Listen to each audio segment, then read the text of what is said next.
众所周知，奥特曼世界中的天花板毫无疑问是神秘四奥，但老话说啊，10个指头伸出来亦有长短，更何况是奥特曼与奥特曼之间呢？本期咱们不看设定，单就从剧中的表现为依据来给这4位排个序，看看他们中最强的是谁，最弱的又是谁。正式开始之前，阿泽得先叠个甲，以下内容都是阿泽的主观看法，大家图一乐就行，切勿当真。按照时间线来说，第一个登场的神4就是我们非常熟悉的奥王了。有一说一啊，奥王在昭和时期的表现，细细推敲的话，其实也不是那么无敌。造成这一错觉的主要原因还是奥王没有硬战绩做支持。普莱舍星人、巴巴尔星人虽然很强，但总感觉还不至于要奥王出手。奥特兄弟随便来一个，基本就能解决问题。虽然这几场战斗奥王都能轻易做到秒杀，但看下来还是有种杀鸡焉用牛刀的意思。除此之外，奥王甚至被佐菲指指点点过，这一黑历史更是让奥王的逼格一降再降。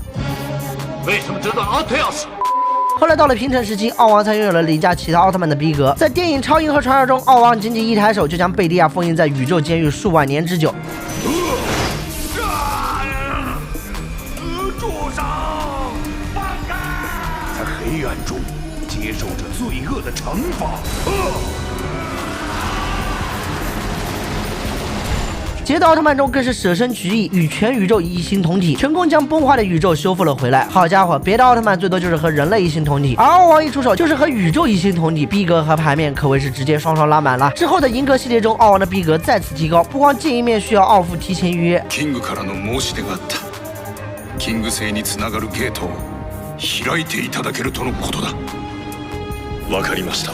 而且曾经桀骜不驯的佐菲也是在奥王面前低下了高贵的头颅。之后的雪山大战中，面对小金人全力一击的绝对毁灭，奥王只是微微一笑，随后稍一发力就将小金人打入了黑洞之中。对波产生的余波居然连一众奥特曼都根本不敢打，甚至都要牺牲一个利布特，开启强劲之网作为防护，才能堪堪保住众人。可想而知，现阶段的奥王战力已经达到了一个异常恐怖的境界。回顾奥王的一生，我们不难发现啊，昭和时期的奥王虽然实力强劲，但说他凌驾于众奥之上，好像还差点意思。一直到平成后期，奥王才展露出他应有的逼格，成为了众奥之上的顶点。接着，时间来到了2003年，这一年高斯奥特曼的剧场版最终决战上映，并且剧场版中还登场了神4第2位雷杰多奥特曼。在设定上，当宇宙中2股强大的力量相遇时，宇宙传说中熠熠生辉的光便会展现出他真正威严的身姿，那就是宇宙之神雷杰多奥特曼。雷杰多的登场次数并不多啊，一共也就登场了2次，但他的表现在阿泽看来或许是神4之中最为亮眼的存在。在剧场版中，德拉西翁派遣最终兵器千兆恩多拉重置地球，即便是高斯和杰斯提斯联手，也未能伤其分毫。就在人类即将走向毁灭之际，奇迹发生了。打死千兆恩多拉也想不到自己就是执行个任务，居然炸出个他惹不起的人物。雷杰多仅仅稍一发力，千兆恩多拉便炸得连渣都不剩了。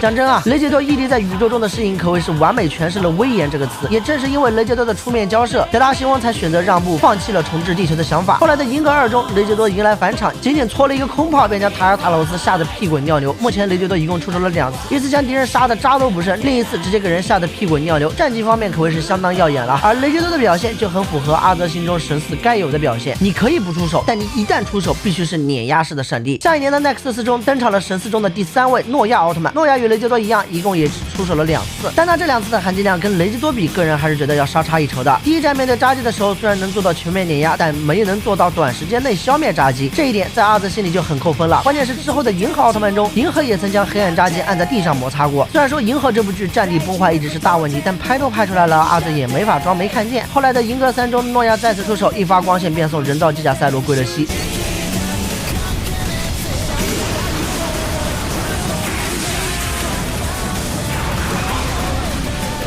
这一战怎么说呢？要逼格吧，有逼格；要压迫感吧，也有压迫感。但和奥王的问题一样，还是有种杀鸡焉用牛刀的感觉。人造机甲赛罗是什么水平啊？撑死这也就是个精英怪的水平。因此，诺亚的战绩给阿泽一种比上不足，比下有余的感觉。最后一个要说到的，便是神4中最晚登场的赛迦了。在银河3的序章中，小金人的杂兵曾这么评价赛迦：貴様は伝説の力を呼び起こす鍵となる存在。我々アブソリューティアにとって超危険分子と判断された。狙いは僕。伝説の力レジェンドやサーガのことか。但在阿泽看来，赛迦的逼格不光不能媲美雷杰多，甚至还是神四中表现最差的一位。问题就在于他的对手海帕杰顿实在是有点上不了台面啊。我们一直给自己的安慰就是，奥特曼传奇中的海帕杰顿和后面登场的海帕杰顿不是一个级别的，因为传奇中的海帕杰顿吞噬了好几个宇宙的全部生命，还宇宙球体斯菲亚为食，甚至还留下了一些人类，让他们滋养恐惧，给海帕杰顿提供维新之力。但真实情况却是，后续的海帕杰顿被各种吊打，第二代海帕杰顿被银河直接一发宇宙奇迹光线给撑死了。咒奇迹光线。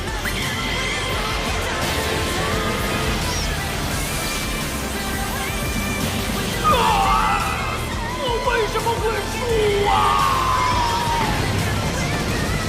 后面的死连杰顿还号称是海帕杰顿的强化个体，更拉被欧布的疾风形态直接击溃。之后在银格尔中出现的杰特更是明言是有史以来最强大的杰顿，能召唤海帕杰顿在内的所有杰顿，整个就把奥特曼传奇中的海帕杰顿牌面按在地上摩擦。所以在奥特曼传奇中和海帕杰顿五五开的赛迦奥特曼就显得如此的牌面不足。神四之一，他的战绩居然被新生代碾压了。关键是赛迦真的和海帕杰顿五五开了呀！要不是人类的帮助，还不知道他俩的战斗要拖到什么时候。唯一一个有牌面的地方，可能就是在奥特银河格斗3中小金人的喽啰说的那句赛迦和雷杰多一样是传说中的奥特曼了，把赛迦和雷杰多放在一起讲，算是证实了赛迦的神四身份。总的来说啊，我觉得光论在剧中的表现的话，赛迦应该是神四中最拉的了。综上所述，在阿泽的心目中，神秘四奥光论在剧中的表现的话，雷杰多第一，诺亚稍逊一筹第二，奥王排第三，赛迦则是最末。好了，本期的节目到这里就结束了。各位如果有异议的话，欢迎在评论区里留言，我们下期再见。